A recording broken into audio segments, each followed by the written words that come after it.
हम बात कर रहे थे लंडन या डिस्पर्जन फोर्स की। तो मैं आपसे बोल रही थी कि जब एटम के अंदर इलेक्ट्रॉन इस तरीके से घूमता है तो एक कंडीशन को हमने पॉज किया। इस कंडीशन में क्या हुआ, इलेक्ट्रॉन यहाँ पर आए हैं। जब इलेक्ट्रॉन यहाँ है तो डेफिनेटली इसका नेगेटिव चार्ज इधर है, तो पॉजिटिव चार्ज कैसा होगा, उस साइड में होगा। ये देखिए इस तरीके से ये कंडीशन है, पॉज्ड कंडीशन है। इसमें एटम का न्यूक्लियस इस साइड पर एम्फेसिस कर रहा है और इलेक्ट्रॉन इस साइड पर है। अब डेफिनेटली एक एटम का जब नेगेटिव चार्ज इधर है तो वो क्या करेगा, अपने पड़ोसी एटम के पॉजिटिव चार्ज को अपनी तरफ अट्रैक्ट करेगा। ये देखिए यहाँ पर इस तरीके से। तो इसके अंदर इसमें डाइपोल अराइज हुआ, इस स्लाइड डाइपोल अराइज हुआ है। इस एटम के अंदर एक मोमेंटरी डाइपोल अराइज हुआ है। इसने क्या करा है, पड़ोसी एटम को भी पोलराइज करने की कोशिश की है, इंड्यूस किया इसके अंदर इसने डाइपोल।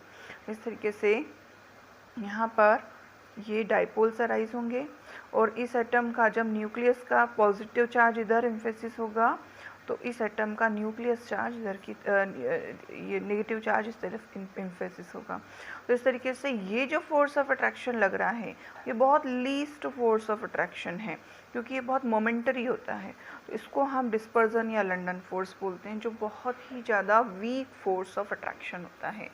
ये फोर्स ऑफ अट्रैक्शन टेम्परेरी रहता है और उसके बाद में ये फिर वापस से अपनी ओरिजिनल पोजीशन में आ जाते हैं। इस वजह से हम इसको बहुत weak Van der Waals force of attraction मानते हैं। इंस्टेनियस फोर्स भी हम इसको बोलते हैं, क्योंकि इंस्टेनियस एक मोमेंटरी यहाँ पर डाइपोल्स अराइज होते हैं और ये अट्रैक्शन का फोर्स यहाँ पर लगता है। इसको हम बोलते हैं डिस्पर्जन या लंडन फोर्स। इसके बाद में इसमें नेक्स्ट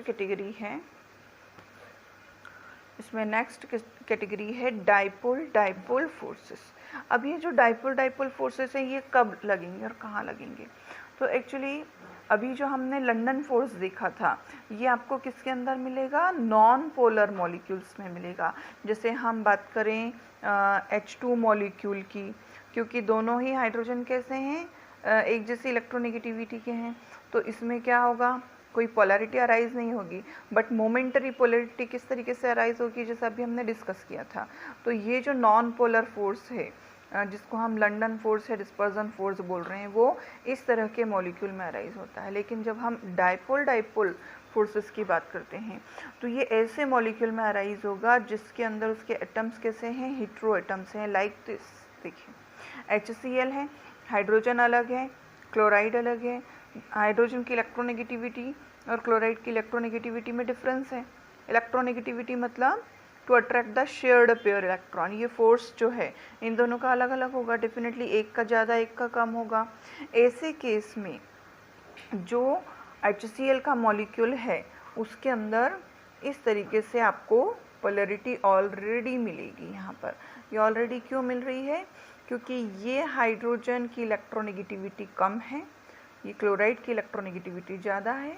जो भी इन दोनों के बीच में शेयर्ड पेयर इलेक्ट्रॉन था वो किधर की तरफ ज़्यादा रखा हुआ है, ये देखिए इधर की तरफ। ये शेयर्ड पेयर इलेक्ट्रॉन क्लोरीन की तरफ ज़्यादा रखा है, इस वजह से इसके ऊपर डेल्टा नेगेटिव, और क्योंकि हाइड्रोजन से दूर हुआ है इसलिए इसको डेल्टा पॉजिटिव बोलेंगे। तो इस तरीके से ये चार्जेस इनके ऊपर अराइज हुए, जिसको हम डाइपोल फोर्सेस बोल रहे हैं। क्योंकि यहाँ पर ये पोल्स अराइज हुए हैं, स्लाइड पोलैरिटी अराइज हुई है, इस वजह से अट्रैक्शन के फोर्स यहाँ पर लगेंगे।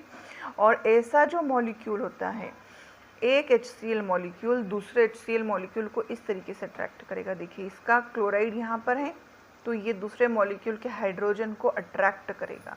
इसको हम बोलते हैं डाइपोल फोर्सेस। इसको हम इस तरह के कोवेलेंट बॉन्डिंग को बोलते हैं हम पोलर कोवेलेंट बॉन्ड। है कोवेलेंट बॉन्डिंग क्योंकि शेयरिंग ऑफ इलेक्ट्रॉन है, ये पेयर ऑफ इलेक्ट्रॉन क्या है, इन दोनों के बीच में शेयर है। बट क्योंकि क्लोराइड का पावर ज़्यादा है इलेक्ट्रॉन पेयर को अट्रैक्ट करने का, तो ये इसकी तरफ शिफ्टेड हुआ है, इसकी तरफ कम शिफ्टेड है, इस वजह से इसके ऊपर ये चार्ज, इसके ऊपर ये चार्ज है। एक मॉलिक्यूल में जब पोलैरिटी है तो उसने दूसरे मॉलिक्यूल को भी इसी तरीके से अट्रैक्ट किया है, तो उसको हम बोलते हैं डाइपोल फोर्सेस। और ये इस तरीके के मॉलिक्यूल में लगता है, HCl है जैसे हेटेरो एटम से बना हुआ। अब यहाँ पर जो नया फोर्स ऑफ अट्रैक्शन है इसको बोलते हैं हम डाइपोल इंड्यूस्ड डाइपोल फोर्सेस। ये जो डाइपोल डाइपोल फोर्सेस हैं ये कैसे लगेंगे? ये इस तरीके से लगते हैं कि जैसे मान लो हमने this type of attractive force operate between the polar molecule having the permanent dipole and the molecule lacking permanent dipole, मतलब ये दोनों के बीच का हो गया। अभी हमने पढ़ा नॉन पोलर और डाइपोल डाइपोल फोर्स, ये पोलर वाला था। तो एक पोलर और एक नॉन पोलर यदि हम लेते हैं तो ये इस तरीके से देखिए, ये एक एटम है जिसके अंदर क्या है, ऑलरेडी पोलैरिटी है, HCl जैसा मॉलिक्यूल है ये, मान लो। तो अब इसके अंदर ऑलरेडी पोलैरिटी है, देखिए ए एटम है, इसके ऊपर पॉजिटिव चार्ज है, बी एटम उसके ऊपर डेल्टा नेगेटिव चार्ज है, इसके ऊपर डेल्टा पॉजिटिव है, ऑलरेडी इसके अंदर पोलैरिटी, इसको हम बोलेंगे पोलर मॉलिक्यूल। अब ऐसे पोलर मॉलिक्यूल में जब कोई नॉन पोलर इस तरह का मॉलिक्यूल डाला जाता है, देखिए यहाँ पर इसके अंदर कोई पोलैरिटी नहीं है, but due to the influence of this polar molecule the negative positive charge of this non polar molecule will attract towards the negative charge of this atom.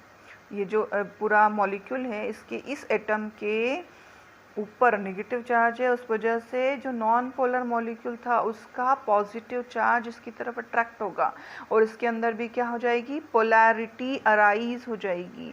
This is called dipole induced dipole force. तो इस तरीके से ये bonding जो है इसको हम बोलते हैं डाइपोल इंड्यूस्ड डाइपोल फोर्स। इस बॉन्डिंग में क्या हुआ है, पोलर मॉलिक्यूल आपने लिया है, उसके अंदर नॉन पोलर हमने डाला है, तो इसके अंदर पोलैरिटी इंड्यूस की गई है, इसको हम बोलते हैं डाइपोल इंड्यूस्ड डाइपोल फोर्स। तो इस तरीके से ये आपका फोर्स ऑफ अट्रैक्शन हुआ है। इसके बाद में आता है हाइड्रोजन बॉन्डिंग। हाइड्रोजन बॉन्डिंग हम किसको बोलते हैं? हाइड्रोजन बॉन्डिंग एक्चुअली सिर्फ 4 एलिमेंट के बीच में होती है। ये 4 एलिमेंट कौन से वाले? 3 हमारे एलिमेंट है पीरियोडिक टेबल के,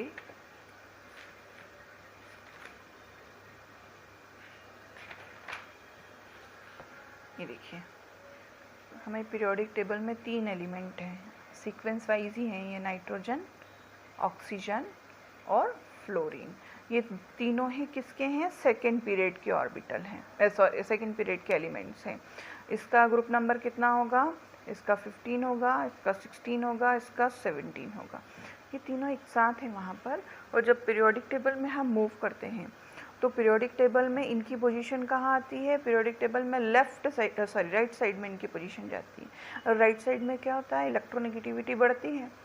तो इन तीनों की इलेक्ट्रोनेगेटिविटी इतनी हायर है कि ये हाइड्रोजन से बहुत ज़्यादा अट्रैक्शन शो करते हैं, इतना ज़्यादा अट्रैक्शन शो करते हैं कि अपने मॉलिक्यूल के हाइड्रोजन को तो अट्रैक्ट करते ही हैं। जैसे H2O मॉलिक्यूल है, ये H2O मॉलिक्यूल में ऑक्सीजन भी और हाइड्रोजन भी है।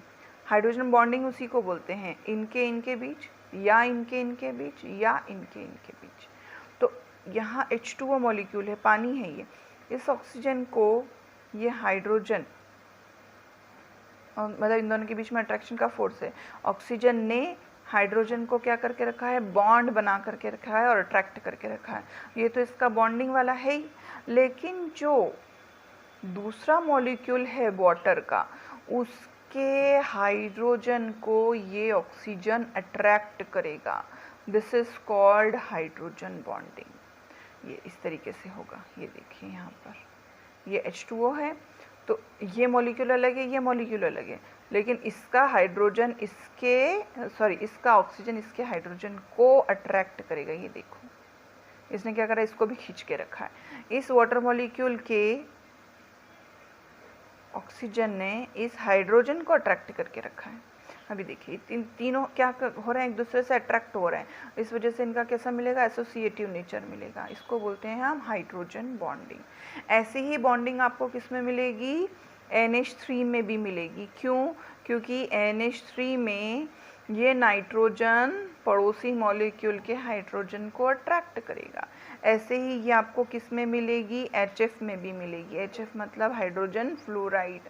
इसमें क्या होगा? ये फ्लोरीन मॉलिक्यूल इस हाइड्रोजन को अट्रैक्ट करेगा। यहाँ पर एक और HF है, ये फ्लोरीन इस